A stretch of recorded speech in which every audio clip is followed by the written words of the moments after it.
Então, bom dia, nós vamos aqui falar hoje sobre a questão, né, dos primeiros 100 anos de República. E para falar de 100 anos de República, eu preparei para vocês uma apresentação que fala de três grandes modelos. Quando eu falo em 100 anos de República, primeiro vamos entender. A República, ela se instala em 15 de novembro de 1889. Tá? Então, portanto, os primeiros 100 anos vão até 1989. O que acontece em 1989 de tão extraordinário? É a primeira eleição de um presidente eleito depois do período da ditadura, porque durante o período da ditadura militar não teve eleições diretas para presidente. A primeira eleição ela vai acontecer em 1989. Então, esse primeiro período que nós estamos falando da República, nós vamos chamar de primeiros 100 anos de República, nós vamos dizer que é um período marcado por três grandes modelos. O modelo dos coronéis, o modelo chamado populista, por José Rivaí de Macedo, e o modelo dos ditadores. Eu pus aí três charges para vocês, e cada uma dessas charges representa um desses modelos. Por exemplo, vocês podem ver que do lado esquerdo eu coloquei o teatrinho do pai dos pobres. E está lá o Vargas dizendo assim, vamos brincar de sindicalismo? É um período em que Getúlio Vargas assume o poder e, nesse momento, ele tenta se apropriar, né, de uma base social ligada aos trabalhadores urbanos. E, para isso, ele vai criar um tipo de sindicalismo vinculado ao Estado. Por isso que ele fala de brincar de sindicalismo ali. Reparem também que ali está falando em pai dos pobres, o que, de certa maneira, repercute a ideia de populismo, né? No sentido de que o populismo é um período em que determinadas lideranças carismáticas se apresentam como representantes do interesse popular. O segundo modelo, que na verdade é o primeiro em termos históricos, cronológicos, é aquele que vocês estão vendo ali, representado pelo coronel, né, e que está com a sua espingarda na frente de uma eleitora. Esse modelo era marcado muito pelo voto de cabresto, aquele voto em que, né, a população ela dependia dos favores dos coronéis, dos donos de terra, e os seus votos eram muitas vezes manipulados por esses grupos políticos. Daí a ideia do voto de cabresto, dos currais eleitorais, que são nomes que, inclusive, fazem referência justamente a essa ideia, né, de um período da história em que as ideias e a visão rural do Brasil está colocada aí. E o Era meio terceiro que vendido, modelo... né? Oi? Era meio que vendido. Exatamente, meio que vendido, para dizer o mínimo, né? Mas não era vendido, não, era meio que obrigatório mesmo, né?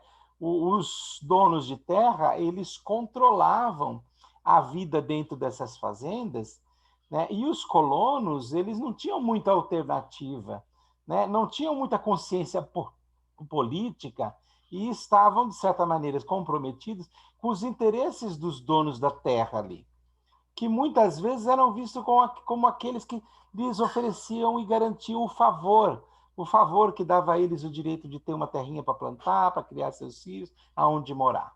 Então, isso acaba criando uma mentalidade, realmente uma mentalidade de vinculação entre o interesse do dono da fazenda e aquele que trabalha para ele. E o terceiro modelo está representado aqui naquela charge, né, que você tem um militar falando assim, peraí, é aqui que estão pedindo volta da ditadura? Aí o cara fala, sim, sim, sou eu, tal. Aí ele pega e dá uma cacetada, pau. Ele fala assim, mas o que foi isso? Fala, uma amostra grátis, né? Ou seja, para mostrar é uma charge que chama atenção para essa questão de que a ditadura militar foi um período de extrema violência política contra a população e aqueles que desenvolviam opiniões que divergiam dos interesses, né, de quem estava na elite, no poder.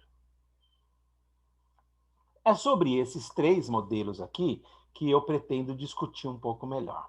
Vamos começar pelo primeiro deles, que a gente chama de Império do Favor. Bom, o que vai acontecer? Com a passagem da monarquia para a república, o que acontecia antes na monarquia? O Brasil já era um país onde as elites, né, em particular as elites agrárias, controlavam o poder político e o poder econômico do país. Essas elites, elas tinham um grande poder porque nessa época o Brasil era um país agrário.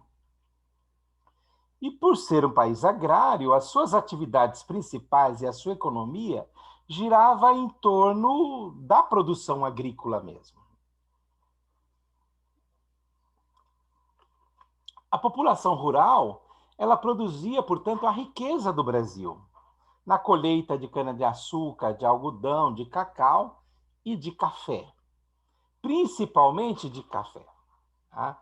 Por quê? Porque a partir de 1850, 1870, começa a ser introduzido no Brasil o café, que passa a ser um novo produto de exportação do Brasil. Ora, o café ele tem uma característica. Ele, em relação à cana-de-açúcar e outros produtos como o pau-brasil que existiu nos anos anteriores, ele tem uma estrutura econômica mais dinâmica. Porque ele atende o mercado interno, mas ele também e principalmente voltado para as vendas para o exterior. É uma commodity que está sendo vendida no mercado internacional. Então, o café ele tem essa característica. Né? Nós estamos falando de uma economia agroexportadora. Ora, como quem controla a economia geralmente controla também a política, nessa época, quem vai controlar o Estado vão ser os grandes fazendeiros. Então, o primeiro modelo que tem no Brasil é o modelo dos grandes fazendeiros. Essa imagem que vocês estão vendo aí, por exemplo, é uma imagem de um período, já quando entra no processo de crise do café, quando os cafeicultores mandam queimar o café que tem disponível, porque tem tanto café produzido e não tem como escoar essa produção, que ele é destruído para não haver a queda do preço. Veja, então não interessa baratear os produtos internamente. Né? Então vejam que é uma lógica voltada para o interesse exclusivamente dos grandes cafeicultores, das chamadas oligarquias agrárias. E, portanto, são essas oligarquias agrárias, né, que vão controlar o país. E, evidentemente, o Estado, controlado por essas oligarquias agrárias, vai se estimular, vai proteger e vai criar condições para cada vez mais desenvolver a exportação desses produtores agrícolas, desses produtos agrícolas. E, evidentemente, esse Estado precisa manter os lavradores e os pequenos camponeses em ordem. Né? Em ordem. Por quê? Porque, senão, evidentemente, eles, como são a ponta mais frágil do processo, vão se insubordinar contra o Estado e os seus fazendeiros e os donos da terra. Então, para você fazer isso, você precisa de ter uma relação. Como é que esses fazendeiros controlavam esses camponeses? Justamente impondo uma lógica que é a chamada lógica do favor. O camponês, ele acreditava que ele dependia do favor do dono da terra para poder sobreviver. Ele dependia do favor do dono da terra para ter trabalho. E o medo de ser expulso da terra, o medo de sofrer violência dos jagunços desse senhor da terra, faz com que ele se mantenha vinculado a essa lógica. Mas, ao mesmo tempo, esse colono, ele acredita que realmente, né, o senhor de terra, ele quer o seu bem, ele quer o seu interesse. Tanto é que muitos desses coronéis eram padrinhos de batismo mesmo, né, por exemplo, dos filhos dos colonos que trabalhavam naquela terra. Então, não era incomum, por exemplo, que o trabalhador, o lavrador que trabalhava na terra, oferecesse o seu filho para que o coronel apadrinhasse. Daí a ideia dos padrinhos. Todo mundo já deve ter ouvido falar de um grande padrinho, um coronel poderoso do Nordeste chamado Padim Cisso. O que era o Padim Cisso? Né? O Padim Cisso, ele era um padre que controlava, né, um grande fazendeiro de lá da região do Nordeste e que era padrinho de diversos, né, de diversos filhos daqueles que trabalhavam nas terras que estavam sob seu poder. Esse é o período da chamada política do café com leite. Por quê? Porque nessa época o Brasil era um Brasil rural, as pessoas trabalhavam, a grande maioria da população trabalhava nessas fazendas, dentro dessa lógica, tá? E essas fazendas produziam, de uma forma geral, café, em alguns lugares também a pecuária de leite, principalmente Minas Gerais, né? Que era o lugar onde se desenvolvia a pecuária de leite. Como o Brasil, como São Paulo era o grande exportador de café da época, costumava-se dizer que era o período da política do café com leite. O café de São Paulo e o leite de Minas. Então, na verdade, é uma forma de dizer que esses estados da nação controlavam o poder. Bom, isso mostra uma coisa muito interessante, né? Que é o fato de que esses governadores, eles tinham um grande poder na época. O que mostra uma das características de qual é a república que foi construída. Vocês lembram que quando a gente estudou, há um tempo atrás, os projetos de república, a gente falava que tinha o projeto dos positivistas, por exemplo, que queriam um Estado mais centralizado, nas mãos de preferência dos militares. Existiam aqueles que defendiam um Estado que desse mais autonomia para os Estados. Um Estado nacional onde as províncias que viraram unidades da federação, como o Estado de São Paulo, o Estado de Minas, o Estado de Paraná, o Estado de Santa Catarina, teriam, por exemplo, um poder, né, uma autonomia garantida. Mas aí você tem essa política, inclusive, que foi organizada, foi criada por um dos presidentes da República, o Campos Salles, e ficou conhecida como a política dos governadores. Porque o que acontecia? Olha só. Dentro das fazendas, quem tinha o poder era o dono da fazenda. Era o grande fazendeiro, aquela oligarquia que tinha ali. Que, por sua vez, estava ligada e articulada com outros grandes fazendeiros. Por exemplo, as oligarquias estaduais, que representavam aqueles que tinham mais terras, que tinham mais poder. Por sua vez, essas oligarquias estaduais estavam ligadas a outras oligarquias ainda maiores hierarquicamente e que acabavam controlando o Estado. Havia um acordo entre as oligarquias estaduais de tal maneira que, nos primeiros 4 anos, o poder tivesse na mão de São Paulo, do café, né? E nos outros 4 anos, de Minas. Então, Minas e São Paulo controlavam e traziam junto de si vários dos outros estados. Mas como é que você garante esse ping-pong entre Minas e São Paulo e quem é que vai estar no poder, se o sistema de escolha das pessoas que presidem os estados e o país é um sistema eleitoral?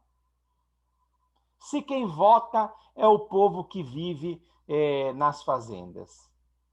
Criando o chamado, né, voto de cabresto, aonde aqueles que vivem naquela região que é controlada pelo seu coronel votam de acordo com os interesses desse coronel, que, por sua vez, né, e o do coronel do outro lugar também vota de acordo com os interesses desse outro coronel.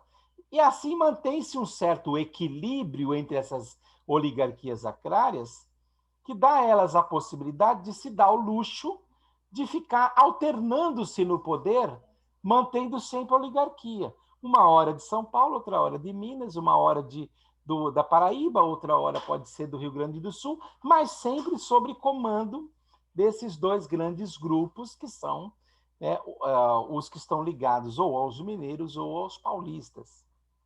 Portanto, as eleições elas eram assim, descaradamente fraudadas. Descaradamente fraudadas. Porque eles garantiam isso impondo um determinado voto que não era um voto livre. Teoricamente, era livre, cada um ia lá votar em quem queria. Mas, na prática, ele era livre que nem está ali naquela charge ali. Né? Livre com o coronel com o seu espingarda na mão, vendo em quem que o seu trabalhador vai votar. Então, e assim você tem uma lógica que mantém essas elites de latifundiários no poder. Isso funcionou muito bem durante muitos anos. De 1889 até 1928, 29, isso funcionou umas mil maravilhas. Mas em 1929 aconteceu algo que não estava no programa. Lá nos Estados Unidos, ocorreu uma grande crise do capitalismo. A primeira grande crise do capitalismo, chamado crack da Bolsa de Valores. Os Estados Unidos, gente, literalmente, quebrou. Quebrou. E aí, qual é que é o problema? O problema é que o principal comprador do café do Brasil era justamente os Estados Unidos, e os outros compradores importantes eram o mercado internacional europeu. Ora, com a quebra da Bolsa de Valores e com a crise internacional do capitalismo, a disponibilidade de capital para comprar aquilo que queriam, ela vai diminuir. E essa disponibilidade de capital, ela vai se tornar um problema, principalmente para aqueles países que dependem da exportação para poder continuar sobrevivendo. E é aí que o Brasil entra em crise. Além do mais, tinha um outro problema. O Brasil, além de depender de exportar o seu café e os seus produtos agrícolas para poder manter a economia, ele também dependia desses países mais desenvolvidos para poder comprar coisas porque ele não tinha fábrica. Então, os produtos industrializados e outros produtos tinham que ser trazidos da Europa, tinham que ser trazidos dos Estados Unidos. Ora, com a crise econômica internacional, muitos desses produtos deixaram de ser uma prioridade de exportação para esses outros países. E o Brasil se viu diante da seguinte situação. Primeiro problema, não tinha para quem vender todo esse café aí. Precisou até queimar parte da produção. Segundo, não tinha de quem comprar os produtos industrializados que eram necessários. Porque o Brasil também já estava começando, desde o início do século XX, a minimamente se organizar, se urbanizar, se desenvolver.